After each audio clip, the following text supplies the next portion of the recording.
What if one of the most destructive relational patterns can actually recruit some of the best qualities out of you? Your compassion, your patience, your ability to understand people. I had a dream years ago that I think now exposes exactly how that can happen. I enter a house because someone needs my help. And once I'm inside, I discover bones underneath the foundation and a famous person that I'm not supposed to know lives there. And then there's this enormous Batman costume. And people just keep needing things from me.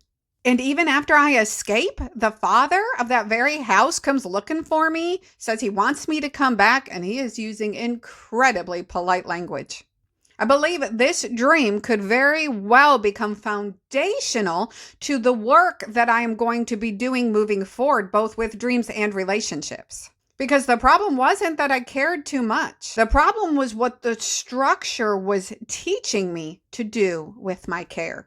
If you're new here, every Monday and Thursday, we break down real dreams together. But more importantly, I am here to help you become a student of your own dream language. And this dream is a perfect example of why I don't think you should just pull a symbol out of your dream and go Google it.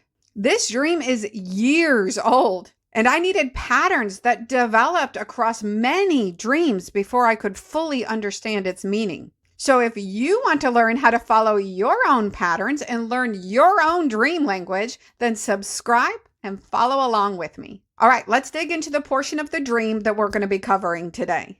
This dream was 6 years ago on August 28th of 2020. A different, seemingly somewhere else, dream happens where I am on the sidewalk and a man of authority asks me if Aaron is healed.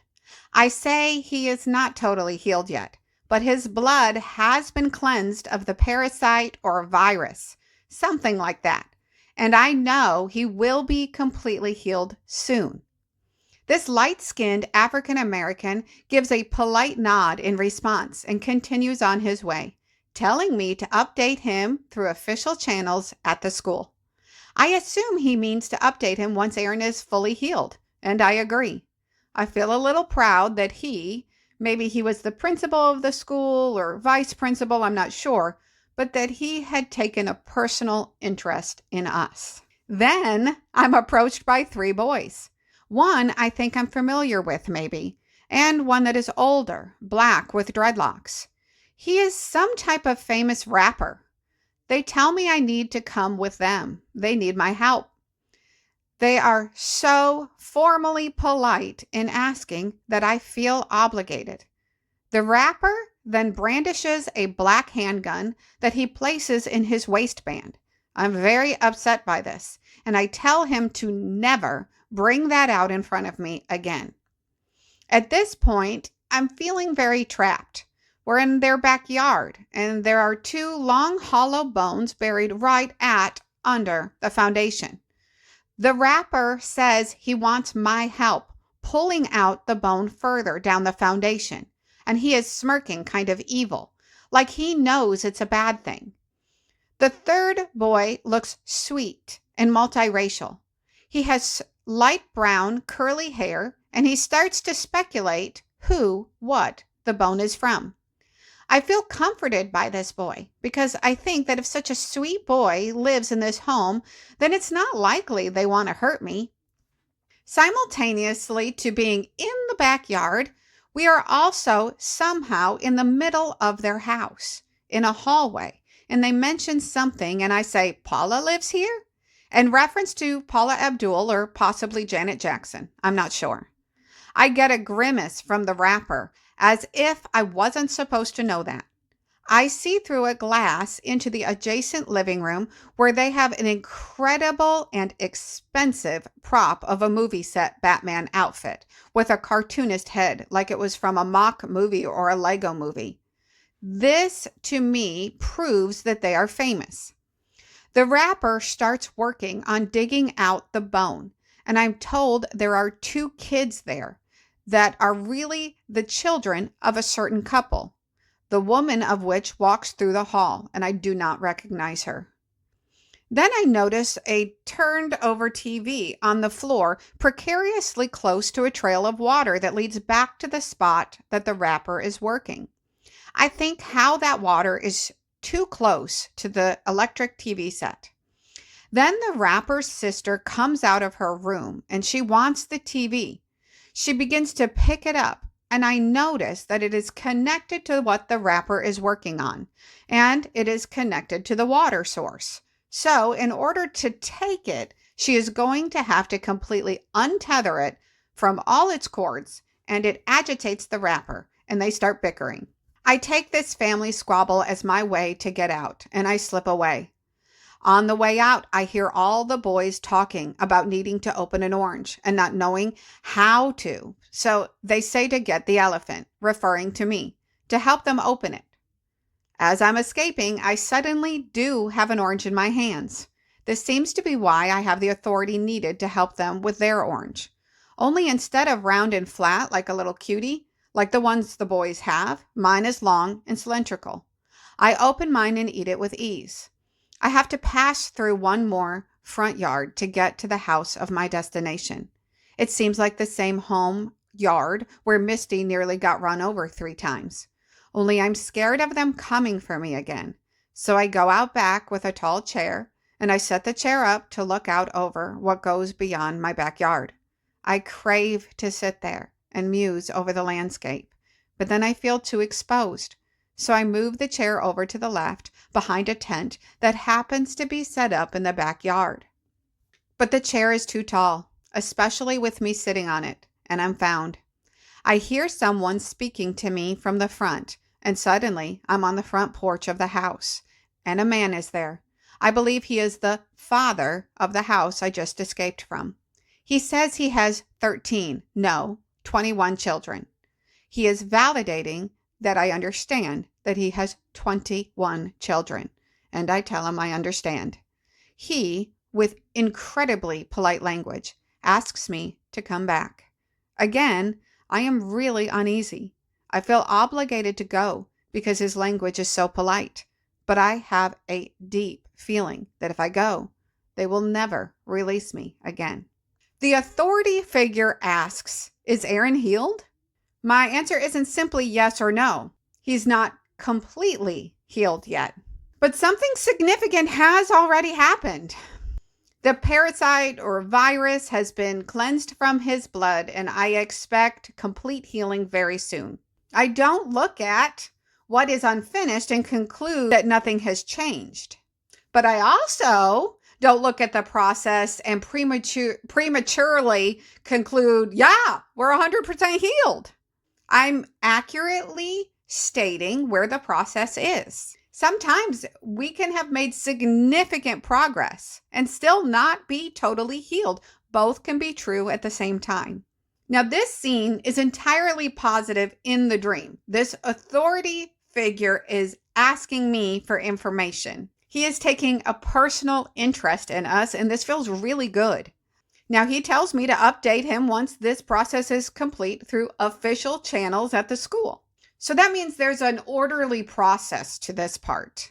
I recognize progress. I accurately identify where things stand. And then when healing is complete, there's going to be a proper channel in which to identify or recognize that. And I think it's really interesting that the dream first establishes this, because the very next scene is going to show me a radically different relationship with unfinished things.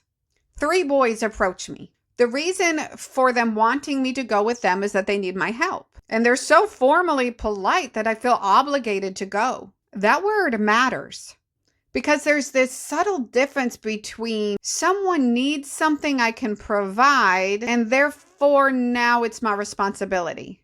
And that makes me stop and ask a really important relationship question. When someone needs something I am capable of giving, do I then automatically experience that need as my responsibility? Because those aren't necessarily the same things.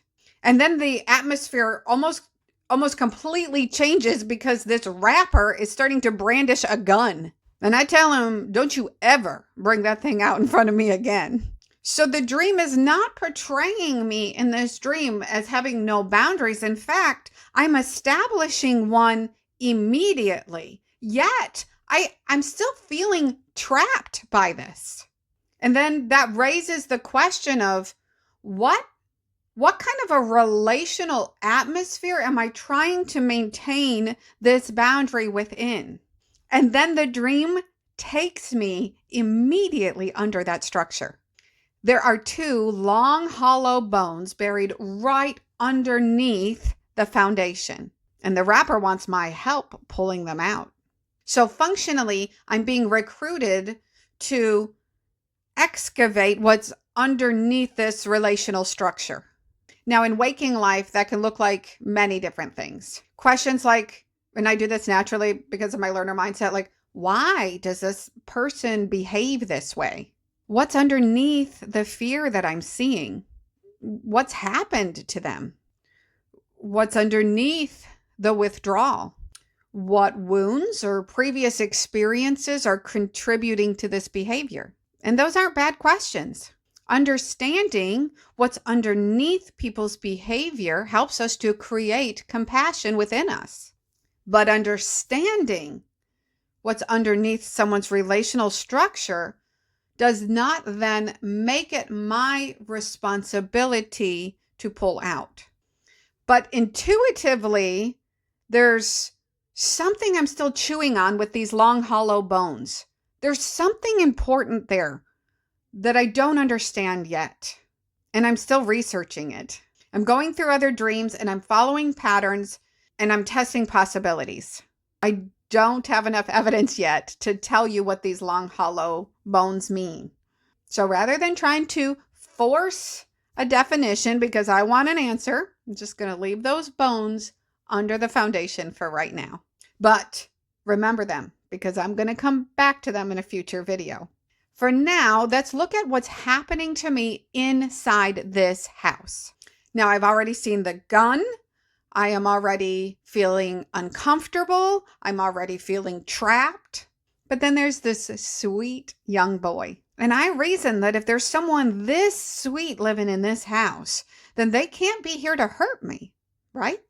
It is showing that relationships can be complicated. There can be genuine kindness, tenderness, and connection, generosity and sweetness in beautiful moments. And those things can be completely real. But genuine moments of sweetness inside a relational structure does not automatically tell me that it is a healthy structure. The question needs to become, what is this structure producing within me? And that's when I discover that apparently someone lives here that I was unaware of. I literally say, Paula lives here? Now in the dream, I specifically say that I think it was Paula Abdul, but it could have been Janet Jackson, and I'm not really sure. And the name Janet has a completely different association in my dream language, so I actually think it applies. I think both names apply, but I don't have time to get into Janet with you today, so we're just going to focus on Paula. Now, because the rapper grimaces when I speak out that Paula lives here, it's almost like I wasn't supposed to know that. And when you look up the name association for Paula, it is small or humble. So now place small inside that same sentence. I was not supposed to know that small lives here. But if this is Paula Abdul and not just Paula, she's famous, prominent. So then you get this strange juxtaposition, making smallness prominent. Almost like this structure is making smallness something to achieve. And relationally, that doesn't exactly sound abusive or obviously unhealthy. It can sound virtuous. Maybe I should be more understanding. Maybe I just shouldn't need so much. Maybe I should give them more room. Maybe I need to adjust my expectations. Maybe I should just be more patient. And none of those qualities are inherently unhealthy. Humility can be beautiful. Patience can be beautiful. Accommodation can really be loving. The distortion comes in when a relational structure continues to make you smaller in order to make that relationship work. And that's why the wording matters. I don't merely see Paula. I discover that Paula lives here. Potentially that's saying, oh, smallness has lived here all along. And apparently that wasn't something I was supposed to notice. Now, almost immediately afterwards, I am looking through a window and I see a Batman costume. Batman, but not Batman himself. An enormous, elaborate movie costume or prop. That's important because a costume can be a role that someone puts on. And Batman is one of the most recognizable rescuers. He sees something in danger and he figures out how to save it. But relationally, I think this is pointing to something bigger than I see a person that I can save or should save. I think what it's actually pointing to is that it is now becoming my responsibility to save this relationship, to make this relationship work. And that's different.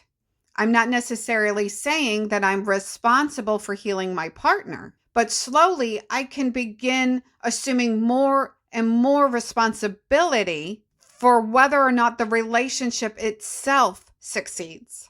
And now Paula and Batman sit beside each other very well. Paula, maybe I need to become smaller. Batman, maybe I need to become more capable of making this relationship work.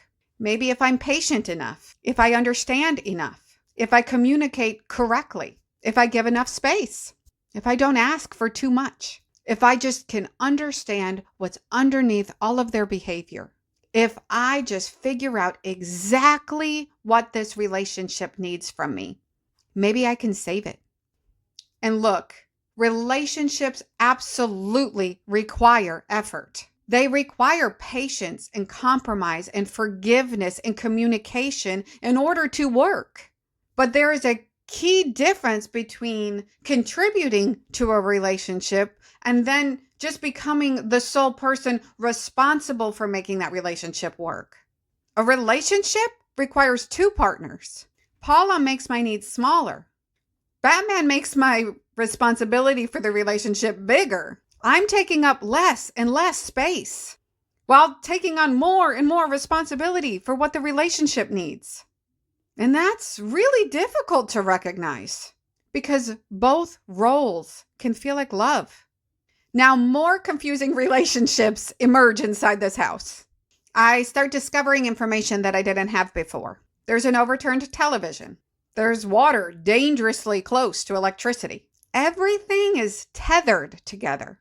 The sister wants that TV. And somehow taking that is interfering with whatever the rapper is trying to do. And they begin fighting. The further I move into this house, the more complicated it becomes. There's always something else to notice, something else to understand, something else potentially requiring intervention. But then something changes in me. When that family begins fighting, I don't think, oh, I need to go fix this. I think, ooh, this is my opportunity to leave. And I slip away. And even after I leave, they still need me. They have an orange and they can't open it. And their response is, go get the elephant. Go get Nicole. She knows how. And here's the really important nuance. They may be right. Maybe our abilities truly can help with the healing of this house. I've already demonstrated that I can do that. I do notice what's underneath things. I do recognize dangers that others don't see. I understand complicated dynamics. And I do help excavate what others struggle to access. So the dream doesn't necessarily need to be wrong in saying that they need me. Maybe they do. Maybe what I genuinely carry could contribute something valuable. But capability and assignment are not the same thing. And while they're calling me to come back and open their orange, I'm discovering that I have an orange too. And mine isn't shaped like theirs. Theirs is round and flat. Mine is long and cylindrical. but I know exactly what to do with mine. I open it and then I eat it. That's the shift. The same ability that I could be using to direct towards someone else's relational struggle, relational framework, is now being directed towards me. I'm allowing what I carry to participate in my own healing. And that doesn't require believing that their house doesn't matter, that their healing doesn't matter, or that I have nothing in which to help them with. Maybe I could help, but their orange is still theirs, and I have an orange of my own. Now, this leads into an entire section of escape into a backyard, and honestly, it is an important part of the dream. But it's taking this dream into a completely different subject that I don't have time to cover today and really should just be its own video. It's its own topic entirely. And for what we're trying to focus on today, you really only need to understand one detail. I'm still trying to escape. I'm going into this backyard as part of my attempt to escape. And I'm trying to hide so that I won't be found. But I'm found anyway. And that's what brings this final person into the dream, the father of the house. This is the climax. The father tells me that I have 13 children. And then he corrects. He says, no, I have 21. And he makes sure that I understand that he has 21 children. In my dream language, 13 represents victory. And then in dream language, 21 can represent completion. And I believe that's what it's representing in this particular dream. Now recognize, he's not saying 13 and then eventually 21. He's saying 13. Wait, no, 21.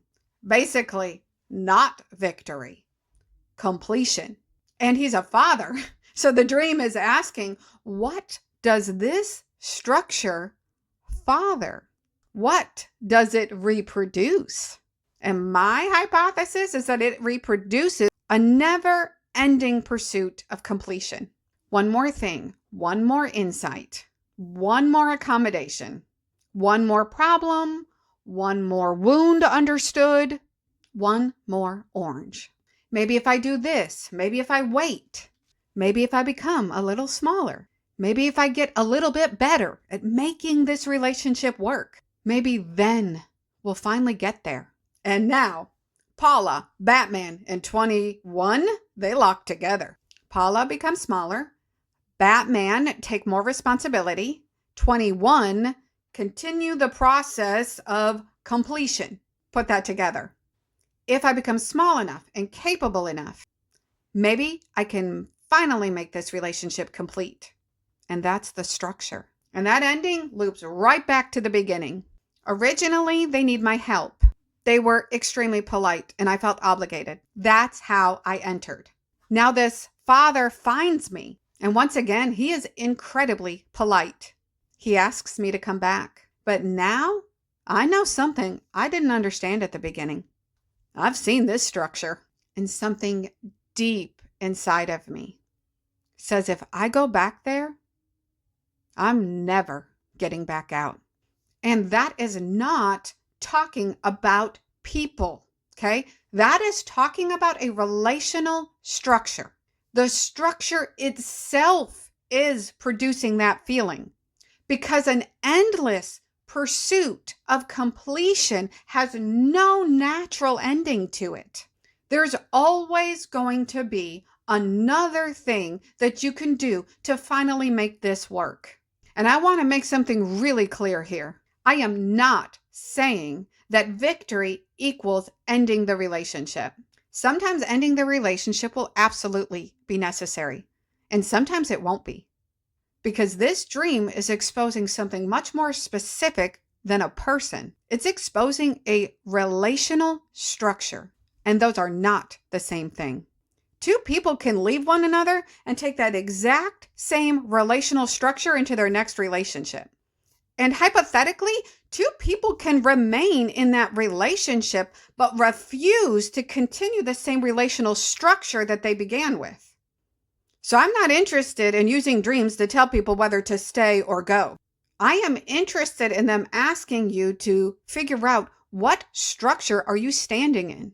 And perhaps the deeper question is, who do I have to become for this relationship to function? Do I have to become Paula? Do I have to become Batman? Do I have to live in 21? Because if that's so, that's what needs your attention. And that's why I think this dream may become very foundational in the work that I do moving forward with dreams and relationships. Because I don't want to use dreams for people to become such experts about their partners that missing what it's trying to point to inside of them. Dreams can absolutely help us gain compassion for others. They can help us ask better questions. They can expose things underneath the surface. But eventually, they also have to help me see what's happening to me inside that relationship. Questions. Am I becoming smaller? Am I assuming increasing responsibility for making this relationship work? Am I confusing being needed from being called? Am I spending all my energy excavating someone else's foundation? Am I wearing Batman? Am I trying to open someone else's orange? Am I living in an endless pursuit of completion? Dreams don't have to make my relationship decisions for me. They can help me see clearly enough that I can make those decisions from a place of awareness.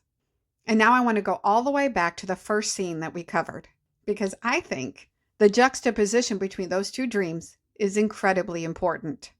Aaron is not completely healed yet, but significant progress has happened. Something that was contaminating his blood has been cleansed. I recognize progress. I don't diminish that because the process isn't finished. And I don't falsely call that process complete. I just simply accurately recognize that this is where we're at right now. And when completion actually occurs, there is an appropriate channel in which to convey that. That is positive, healthy process that contains progress, continued healing, eventual completion. But then comes the house. And suddenly completion isn't something I recognize when it arrives. It's something I'm continually trying to produce. That's distortion. And this distinction is critical. Completion itself isn't the problem. And Aaron's scene establishes that first thing. The problem is living inside a structure that continually recruits me into a process of never-ending completion. And that's exactly why I'm still chewing on these long, hollow bones. Because I think there's something genuinely important in this process. And I believe healing can happen. And I believe that this process does come to completion. But completion and victory apparently aren't the same thing in this dream. The father corrects 13 to 21. Not victory, completion. And my intuition keeps telling me that victory is hidden somewhere inside the symbol of those long, hollow bones under that foundation. I'm still researching that. I don't have enough information yet to tell you exactly what those bones mean. And I am not going to sit here and try to give you some manufactured meaning just because it would tie this story up so beautifully. But I think I understand this much. If genuine progression eventually leads to completion, then the answer cannot be continually running back to that same relational structure.